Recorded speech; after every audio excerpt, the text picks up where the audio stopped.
7 hal penting apa yang harus rajin kita tambahkan. 1, iman. Apa itu iman? Alkitab banyak bicara iman. Iman adalah dasar dari segala sesuatu yang kita kerjakan. Mengapa saya kuliah? Tidak nyontek. Mengapa saya tidak bolos? Mengapa saya kerja memilih ini? Mengapa saya memperlakukan istri, anak, suami seperti ini? Dipengaruhi oleh iman saya. Kalau begitu, mesti mendekat dengan firman. Karena iman timbul dari pendengaran akan firman. Segera iman, unsur kedua dibahas apa? Kebajikan. Atau kalau gaya bahasa Yakobus, perbuatan baik. Iman tanpa perbuatan mati. Nah, langsung ke kebajikan, goodness. Jangan iman teoritis. Saya berkata kepada suami, jangan banyak ngomong kepada istrimu. Jangan ngegombal, jangan ngebah. Ingat, istri dikaruniakan Tuhan rada. Lu hidup benar, sejauh mana kata-kata lu benar, itu rada mereka menembus. Ketika kau tiba-tiba mengganti radamu kepada yang lain, maka seperti channel, ketika diarahkan RCTI dia normal, diganti channelnya ke yang lain, maka RCTI-nya apa yang terjadi? Buram. Saya bilang, percaya, suami istri makin hari makin bagus jikalau masing-masing dalam ketulusan itu sungguhan. Tidak bisa tidak, pasti.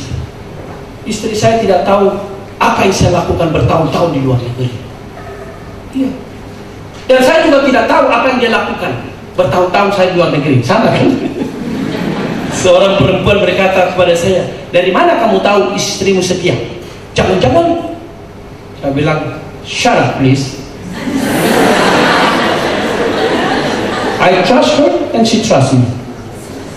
Oh iya, dalam hal-hal yang serius benar, saya tidak sok suci. Pada berkata, sok suci loh. Apa lu kata? Sok suci? Iya. Bukan. Apa dong? Suci. Yang suci. Lu kasih gua contekan, tidak akan pernah tertarik saya contekan. Kalau bukan hak saya tidak mau. Oh iya. Inilah buahnya. Ada puasa, ada janji. Saya biarkan dia bekerja. Memang salah satu doa saya adalah apa? Demonstrasikan dalam diri saya apa artinya bertemu dengan Tuhan.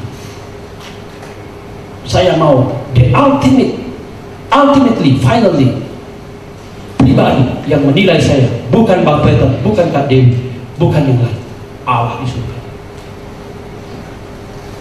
Ini terus saya kejar setiap hari. Bisa saya berdoa berjam-jam untuk mengejar Tuhan akan terjadi dengan saya. Begitu.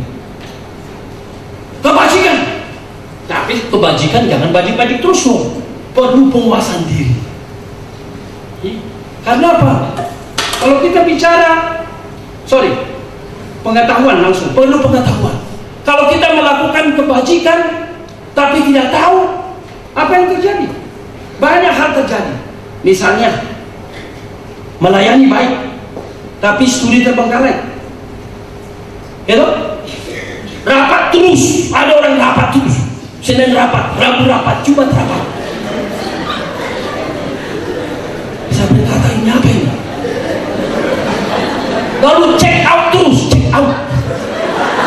out 3 kali 4 kali check out. Setelah saya dengar, pantesan check outnya lama. Itu minimal 7 kali tuh. Habis apa? Ceng ceng ceng ceng ceng ceng ceng ceng ceng ceng ceng ceng. Satu orang aja ngapal itu gak gampang, apalagi gabung 5 orang. Saya tadi ngeliat check outnya sederhana, begitu terus. Jangan rumit-rumit bikin. Karena apa? Belum tentu kita jemaat dengar seperti apa kalian punya pengantar dan penutupmu. Yang penting kita fokus nyanyi, bikin driving force. Indah masuknya, murah masuknya. Makin sulit masuknya, nyanyinya makin gak enak. Tapi murah masuknya, makin enak nyanyi. Siap bernyanyi. Bukan intro yang penting. Dalam buku saya berkata, jangan attract the people to you, to the instruments. Itu salah. Harus menarik bernyanyi kepada syair lagunya.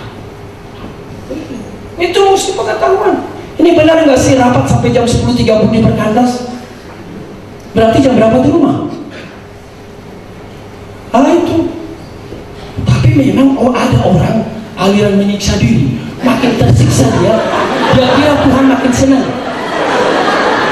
Saya bilang gini, kalau lu nggak laku-laku sampai umur 37, jangan bilang Tuhan tidak berkenan.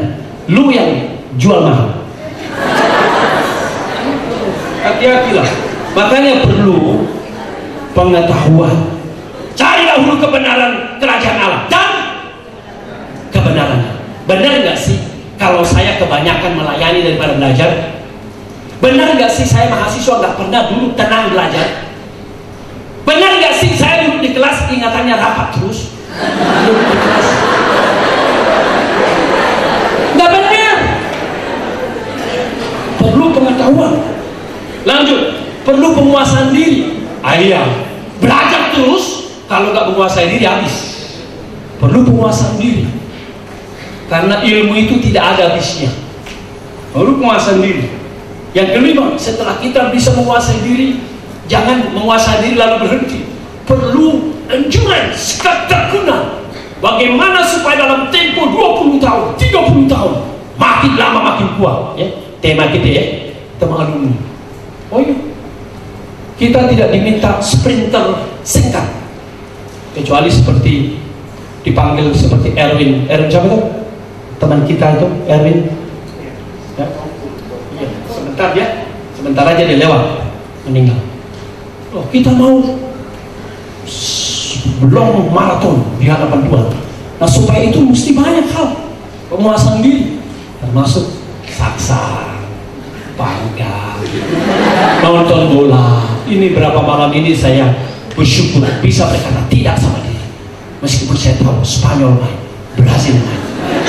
Kami sampai ke Tuhan dalam nama Yesus saya mau tidur. Penguasaan diri, ketekunan.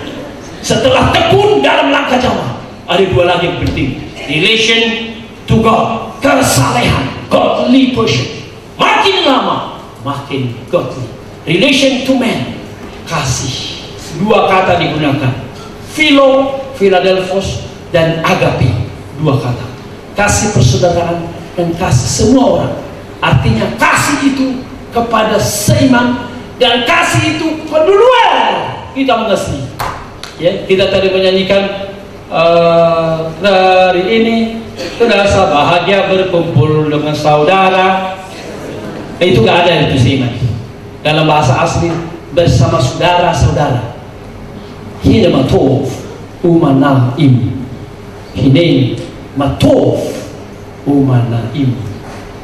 Ya, lihatlah, indah sekali ketika saudara-saudara, ya, bukan saudara seiman, ya, itu di-challenge itu, kesalehan dan kasih. Nah, jaminan ini yang terakhir, jaminannya, ya, jaminannya, hasilnya ada dua kemungkinan: memiliki secara berlimpah-limpah. Mari kita baca 8. 1, 2, 3, iya.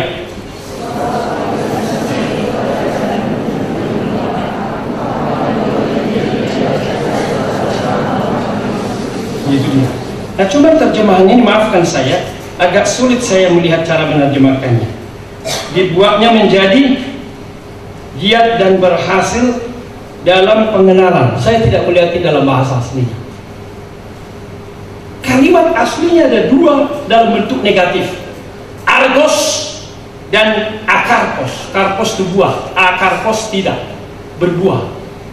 Maka dikatakan jikalau semua ini mulai dari iman, kebajikan, pengetahuan, penguasaan diri, ketekunan, kesalehan, kasih. Coba aku ulang. Iman, kebajikan, pengetahuan, penguasaan diri, ketekunan, kesalehan, dan kasih. Kalau ini berlimpah-limpah, bukan asal-asalan, bukan cukup-cukupan, bukan sekedarnya, beriman yang benar, bajik yang benar, mengetahui yang benar, self-control yang benar dalam penyerahan kepada Tuhan, maka dikatakan apa? Dua hal tidak terjadi. Kamu menjadi argos, pengangguran. Jadi tidak menjadi argos, jadi depannya tidak menjadi akarpos. Maksudnya apa? Ada dua hal di otaknya Petrus. Orang-orang bermalas-malasan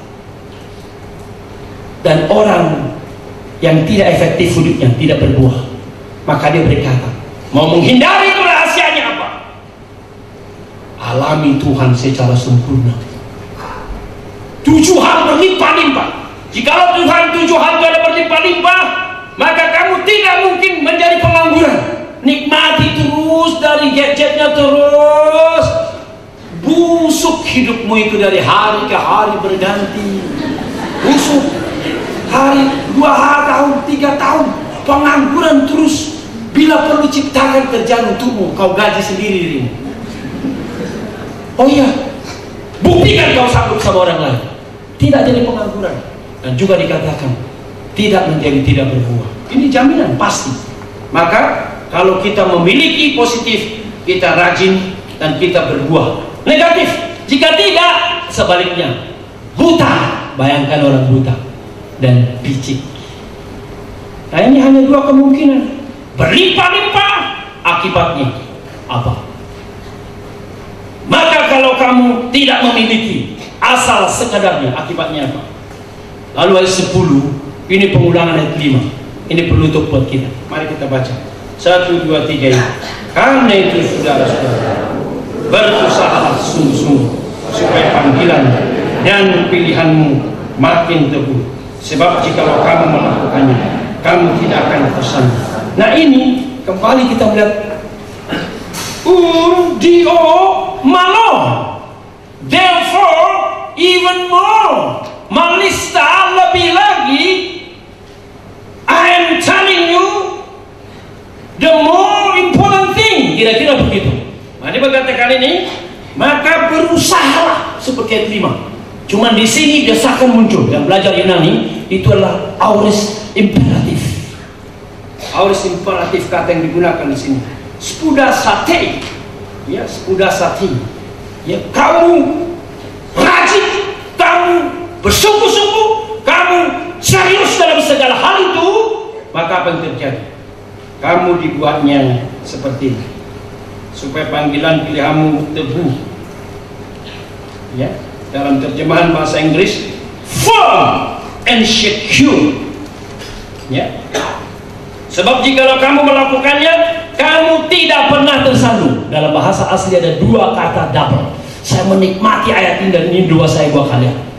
Kata double, tidak jatuh. Wah, amin Tuhan, terima kasih. Saya berdoa siswa, mahasiswa, alumni di tengah-tengah kehidupan yang brengsek, banyak godaan, menikmati rahasia bertumbuh karena kuasa dan janji-janji, sehingga 7 hal dimiliki secara berlimpah-limpah. Positifnya dialami, negatifnya tidak terjadi, dan didesak lagi.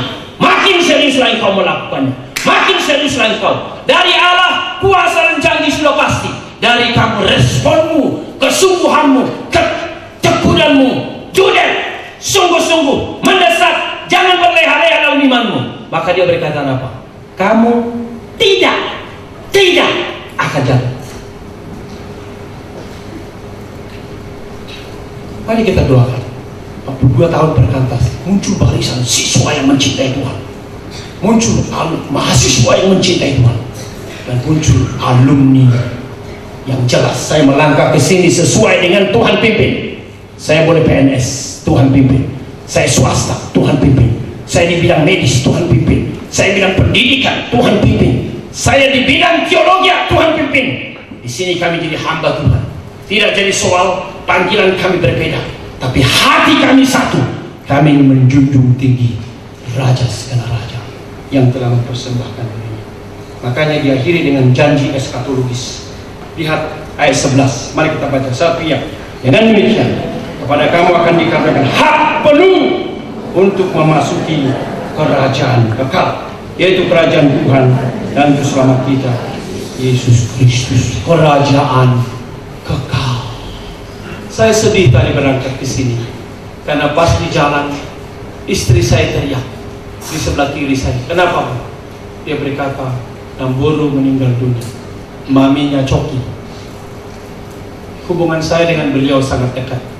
Setelah saya menjadi hamba Tuhan, salah satu keluarga istri yang sangat mendukung saya untuk menjadi hamba Tuhan adalah ini. Saya kalau mengalami pergumulan sering cerita kepadanya. Dan sejak 3 tahun lalu stroke, tidak bisa ngapa-ngapain. Tadi jam 2 meninggal dunia. Saya terpengaruh. Saya berkata, Tuhan, saya mau khotbah. Saya tidak mau dipengaruhi. Celebration is celebration.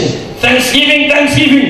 Tiba-tiba dalam komitmen itu seperti Tuhan berkata, ya, bukankah inang mudamu itu, tantenya mamamu itu sudah masuk ke dalam kerajaan kekal? Dia adalah hamba Tuhan. Dia sebagai mama, dia belajar teologi ke sana kemari. Dia ikut kursus SAM. Sebelum dia kolaps itu, stroke itu, dia mengikuti kursus 6 bulan, lalu mau diwisuda itu. Tapi kemudian dia gak pernah melaksanakannya. Tidak melayani di dunia, melayani di surganya.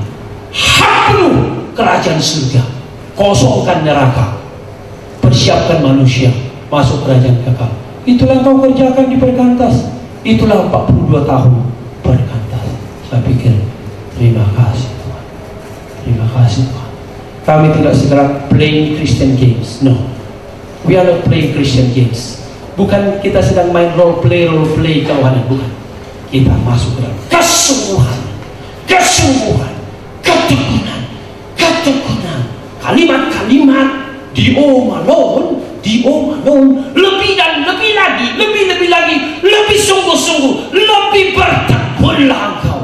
Maka kalau berlimpah-limpah kau punya, kau firm, kau secure, never fall. Tidak pernah. Doa saya bukan hanya si A, si B, si C yang makin hari makin menikmati apa artinya dilayani oleh Tuhan melalui Perkantas.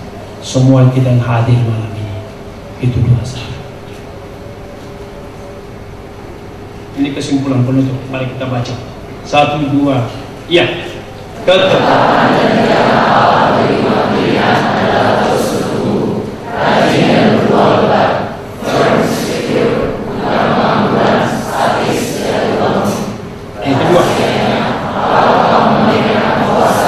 Itu dari segi Allah, ada kuasa yang dahsyat, ada janji-janji yang pasti terjadi. Yang ketiga, berselah dan alami dalam hidup salah berlimpah-limpah. 4, siaplah menikmati janji eskatologis. Itu ada 4 hal. Di sini kita dipelihara dari satu kekuatan kepada kekuatan. Jangan entertain pikiranmu. To err is human. Jangan. Tapi katakan, I am the redeemed person. Rahasia bertumbuh dalam panggilan, makin teguh, firm, secure, berlimpah-limpah. Saya rajin, saya berlimpah-limpah, saya berbuah lebat. Tidak hidup dari dosa ke dosa. Amin. Mari kita berdiri. Kita berdoa untuk firman Tuhan. Saya ingin berdoa buat kalian. Mari kita berpegangan tangan. Tuhan, kami sudah mendengar firman. Kami sungguh menyerahkan pelayanan Perkantas kepada Tuhan, khususnya pelayanan siswa, pelayanan mahasiswa. Di tengah-tengah begitu banyaknya siswa, mahasiswa yang semakin ikut kepada arus dunia ini, menjauh dari Tuhan. Kami bersyukur Tuhan memakai Perkantas boleh menjangkau siswa dan mahasiswa.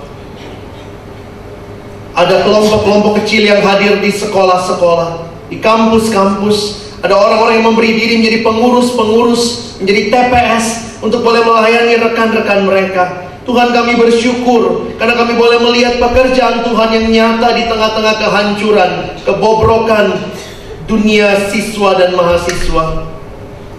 Dan hari ini kami diteguhkan lagi dari firman-Mu. Tuhan yang memberikan kuasa, Tuhan yang memberikan janji, dan kami mau menikmatinya Tuhan, untuk bersama-sama maju terus dalam pelayanan ini, melihat agar makin banyak siswa mahasiswa yang boleh mengenal Tuhan, bertumbuh di dalam Tuhan, mengalami pekerjaan Tuhan yang hidup di dalam diri mereka. Ini kerinduan kami, menyerahkan untuk pengurus-pengurus di berbagai kampus pelayanan mahasiswa, baik di kampus, di kota, pengurus-pengurus dalam pelayanan siswa, adik-adik kami, maupun TPS-TPS mahasiswa yang melayani siswa, Tuhan kami berdoa, teguhkan kami semua bersama dengan para staf yang menyerahkan diri melayani. Tuhan pakai kami untuk boleh menjadi barisan-barisan yang membawa generasi ini kepada Tuhan. Kami merindukan di kampus-kampus ada terang, ada garam yang hadir, ada pengaruh positif melalui kehadiran anak-anak Tuhan. Terima kasih Tuhan, pakai Perkantas boleh menjadi perpanjangan tangan-Mu untuk boleh membawa siswa mahasiswa kepada Tuhan. Doa kami hari ini, teruslah Tuhan pakai kami membangun generasi ini. Dalam nama Yesus kami berdoa, kami bersyukur. Di tengah-tengah pergumulan, tantangan, godaan yang semakin dahsyat, dan tidak sedikit alumni yang akhirnya makin suam dan jatuh, menyakiti hati Tuhan, kami menyerahkan diri. Seluruh alumni yang ada di ruangan ini dan yang tidak ada di ruangan ini, Bapa yang rahmani dan ajaib, berdasarkan kuasa-Mu yang dahsyat, janji-janji-Mu yang ya dan amin, bangunlah barisan alumni yang hidup saleh, yang menikmati segala hal yang baik yang kami bahas tadi, mulai dari iman, kebajikan, pengetahuan, penguasaan diri, ketekunan, kesalehan, dan kasih agape. Biarlah barisan alumni memiliki itu berlimpah-limpah, dan karena itu hidup mereka terus